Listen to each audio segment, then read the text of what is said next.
I'll tell you a little bit about the process. I'm gonna be talking you through it, and there'll be times you're gonna have your eyes closed. There'll be time, and it's only gonna take about 5 or 6 minutes, and if you don't feel like doing it, then do it. It's not important.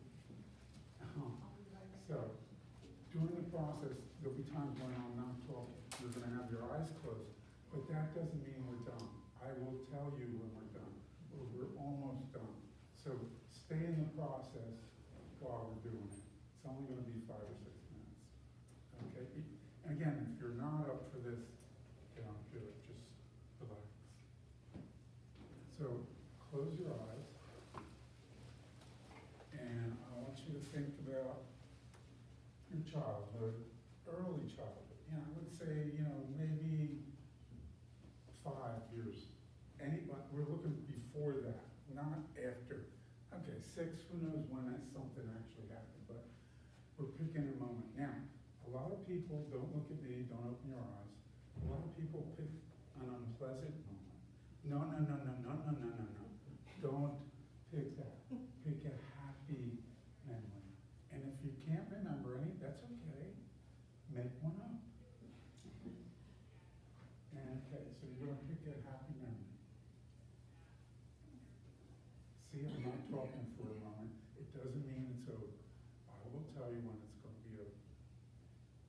So, in this memory, can you tell what the weather's like? Is it a sunny day? Is it maybe windy? Is it fall with the leaves coming down? Or are you at the beach in the summertime at the seashore? Can you hear anything? The ocean waves crashing? Maybe you're singing a song?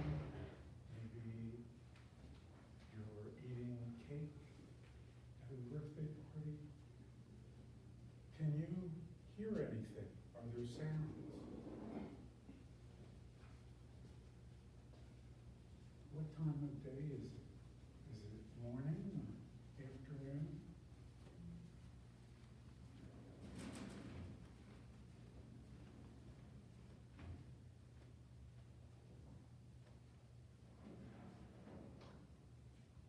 So now, I want you to, this is all in your mind. I want you to pretend that you're seeing this like a movie in your mind, and I want you to put the movie on stop freeze. That means that image, that whole memory is now, it's not moving along. It's just frozen, like you're looking at a still picture or a still photograph. And now, I want the only part of that still photograph to be animate, is you, the little child. I want you now to go over to the little child and give it a hug. Bend down. Now, little kids, 5-years, they do not like to be picked up by strangers. Don't go picking any of them up. Kneel down, get on their level, and tell them who you are, because they are not going to know. You can say, I am you. This is a dream or a vision we're having, and I wanted to come back and visit you.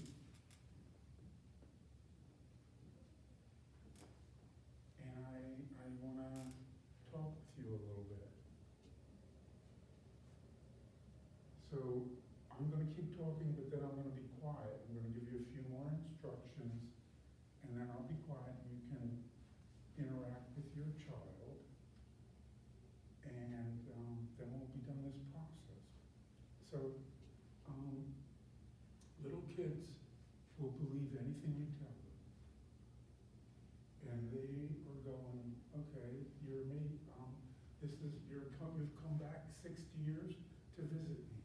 70 years you've come back to visit me. That's really nice. And now, they might have some questions. And you might be telling them, hey, you're going to grow up, and look, I'm here. Everything works out. Okay, everything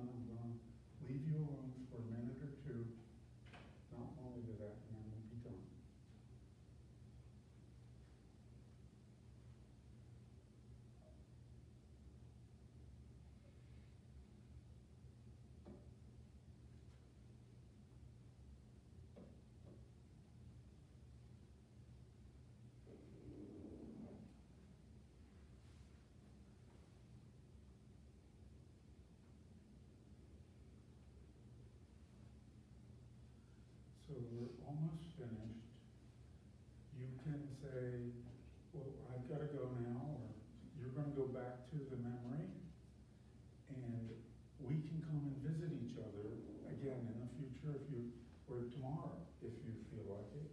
If this is something you're enjoying, you can do this again. So now we're going to come back into the room. You're going to open your eyes, and that was the process. Why am I doing this with you? I do not know where the source of creativity is. Exactly, where does our creativity come from? But I have a really strong feeling that it's coming from a place where that kid is. And that's one of the ways you can get in touch with your creativity is through your muse, it's called sometimes, the muse. I like to refer to that a lot. What does that mean? It can mean 20 different things, but your muse is your inspiration, your intuition, maybe your source of your creativity. And so now I'm going to start talking about how I work and some of the, first of all, a little bit about my attitudes about working, making art, and a little bit about, a lot about how I work. And then I'm going to do maybe a demonstration for a bit, and then some of you might want to try, but towards the end of this, anybody who wants to, you can try doing some of the things I'm talking about. It's almost like we're having a little class. And this isn't that different than one of my classes. It's more people doing stuff, but, and less me talking. I really love questions. I need questions, because otherwise I'll just talk too much. But when somebody asks a question, it empties out everybody's head.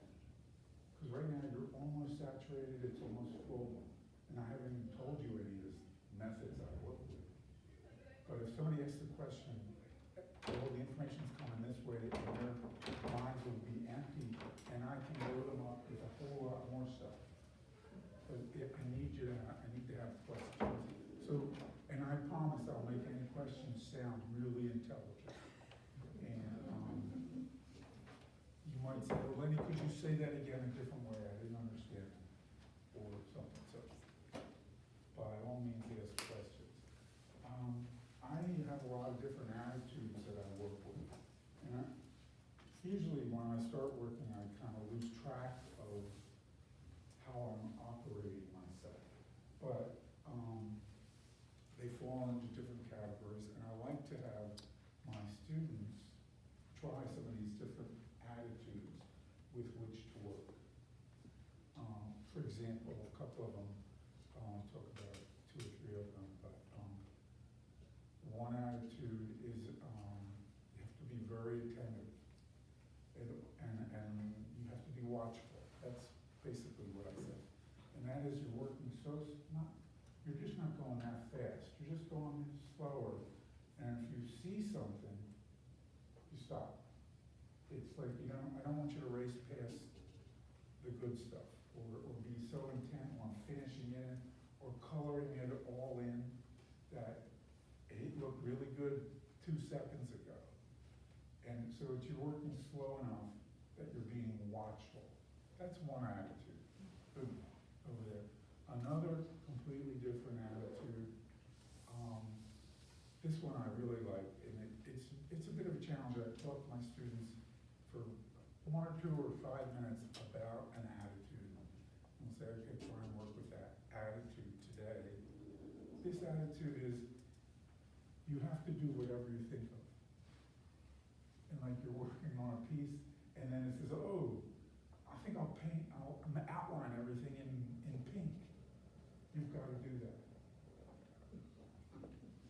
And most of that stuff we're filtering. We get more of it, but then in that particular working attitude, we're trying to pay attention to the stuff we filter out, the stuff that we don't let happen. because we're so fixed on trying to get this to happen, we don't let the present and the inspiration manifest. Any questions so far? You gotta have a question. You've got a question. Good, we'll come back to you. What's your question? No question? No. Okay, well, think of one, because I I'm have a coming back. question. Good. I'm looking at that painting, which is a flower, Yeah, the right middle one. there. And I was thinking, when you said outline everything in pink, well, you outlined it in yellow. And I thought to myself, there it is. Yeah, I got some pink outlines, maybe, when they first started the pink flower, there was pink down there. Yeah. It's got green outlines. That almost has some sort of red and orange outlines. But anyway, so, There it yes, is. sir. You have a name for your style? No. Name one. Make We'll up think one. about that. It's not impressionism, it's, playfulness. I'm really interested with my students. I set up ways of working where it's hard to inhibit yourself. And we all know once we start working on something, if we do like it, then we get precious about it, and we're afraid we're gonna mess it up. So, a lot of these attitudes are about not having that happen. And I have a lot of several ways of working with my students where it's really hard for them to inhibit themselves. One is collage, and I'll show a couple examples of that. But with the collage, you can't control it, and your mind gives up right away and gets into the playfulness. That's sort of where I'm coming from as making an art. I enjoy doing this myself. And I'm trying to be very playful. And that's the part of my students that I'm trying to encourage is the playfulness. And I'm talking too much? No. Okay. No, but remember, you're being recorded. Sometimes people take notes, but playfulness. And I'm also really interested in quantity, not quality. There's a story of the ceramic teacher divided his class in half, says, you over here only have to make one pot. You got all semester, you're gonna get graded on this one pot, take as long as you need, make it as good as you can, or whatever. And you, this half of the class, you're gonna be judged on quantity. You make 50 pots, you get an A, 45, you get a B, 40, you get a C, and boom. Which half was better? The quantity one, because why?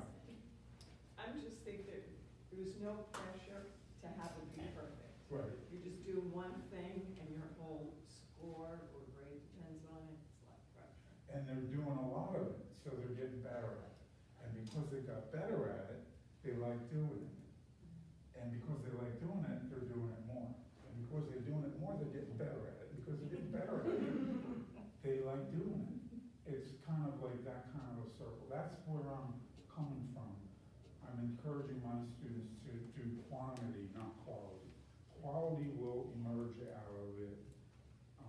So a lot of times I try to match up the energy or what the mood I'm in at the present moment to what I want to work with in my studio when I'm on my own. And I kind of introduce my students to having several different ways of working. If, for example, let's say they only have 2 hours to work, or they only have a half an hour. Usually when you have 2 hours, you have the time, but it's Sunday morning and you don't really have the energy. So sometimes when you only have a half an hour, you have a lot of energy, but not a lot of time. So it's good to have different ways of working. One of the ways I like to work when I don't have a lot of time or don't have a lot of energy is I have all these nice, lovely art books. And I'll open one up and I'll do what I call respond to it. And that is, I'm just drawing it. I'm changing the drawing. I'm not trying to be accurate. I want it to be original. I'll just change it completely because I'm responding to it. I'm riffing off of it. I'm having a conversation with it. And in the conversation, I'm this goes back to another way of working. Another way of working is working and not trying to control everything. Actually working and trying to have it be out of my control. I can't control this group. You're here, you all have your own reactions, and I'm sensing them to a degree. You've got to be a little bit more animated. It's a word. Animated. Animated. Yes, so that I can then gauge, you know, if I'm on track or if this is interesting, important. Anyway, you can be responding to a beautiful painting, and which I'm, you know, have all kinds of possibilities. You know, it's full of pattern, it's got full of color, and I might be responding to that. It's a chance to be playful. Now, I'm my age, I'm not 4. 4-year-olds do not have to be taught how to play. 45-year-olds and up do need to be taught how to play. And that's what I'm doing with my students. Making it okay, but making it, that's what I want. I want them to play. That's the goal, to be playful. So when I'm drawing something, I call it responding to it. It's a more sophisticated term. I'm looking at it longer. And if I were just looking at it, I would get bored after maybe 5 minutes, tops. Or if I'm in a museum, I'll see stuff, you know. But if I take a sketch pad, and they let me draw big, depends on the museum. And I'll be responding. I can look at a painting for 20 minutes or more, because I'm sketching it. And sometimes they're big paintings. And I'm learning it. It's really, I would get bored if I wasn't sketching. I wouldn't have the attention span. I'd be interested, I could look at something for 4 or 5 minutes. But if I'm responding to it, that's another word for sketching it, I am actually learning how it was made. And it doesn't matter if I'm right. It's even better if I'm wrong. I'm developing my own sense of what I'm looking at, and I can tell what was done first and what was done second and what was on top of that, and I can sense this the more I look at something. And then I can use that in my own work when I'm working. I'm studying how I'm almost watching the person who painted it in the museum, but I'm making it up, but it doesn't matter if I'm right or wrong.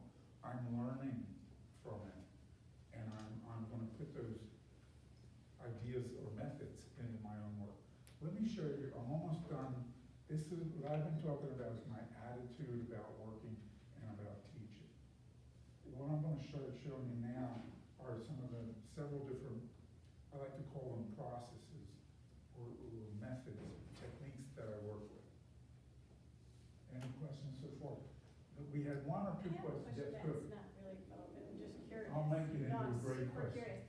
Where does you taught college at Quinnipiac, where do those students fall in the playfulness between the 4-year-olds and the 40-year-olds? Are they still very open at that age, or do you already see that you need to prompt This and? is a really good question. I don't understand it yet. Say it again. How playful are the college age students? Have they lost that, or do you still have Oh, to yeah, prompt the them? Quinnipiac, it was so much fun because, you see, you're an easy audience. The Quinnipiac kids, they would let you know right away if you were bored. You know, They want to be entertained. and I'm really good. I was a salesperson for 30 years. I'm very affluent. I made a lot of money. I was an art dealer for 30 years before. I was always an artist, but and then I sold my business when I was like 55, and I got a job at Quinnipiac for 10 years, which is an adjunct thing here. Solo and total pole. It's a great place. They are not interested in the electives. If they got a great law school, they got, you know, and should be, it's fantastic. They got a great medical school, and these kids are really bright. They just want to know, how do I get an A? And I told them, the first day, this was your question, right?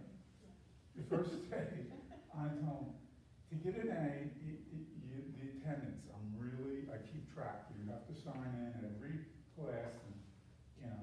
And the other thing that you need to get an A, you have to dazzle the teacher.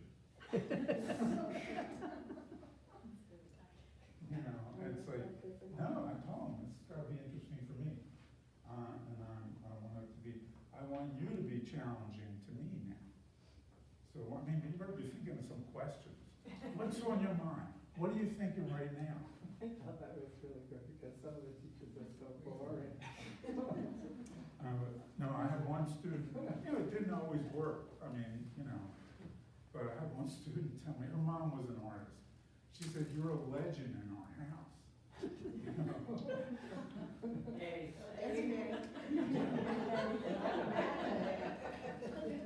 So, okay, I'm gonna show you some of the methods that I work with. These are not in order, but I do a lot of drawing, and I work small, then I work big. Okay. Can you, since maybe this is a landscape, you know, grassland, this was a painting done, this was done on site. So, it's not a great painting, I like it though a lot, because it's real loose. I'm into the recklessness. We're not allowed to gamble in your life. Don't gamble with your health, don't gamble on your drive, don't gamble with your finances.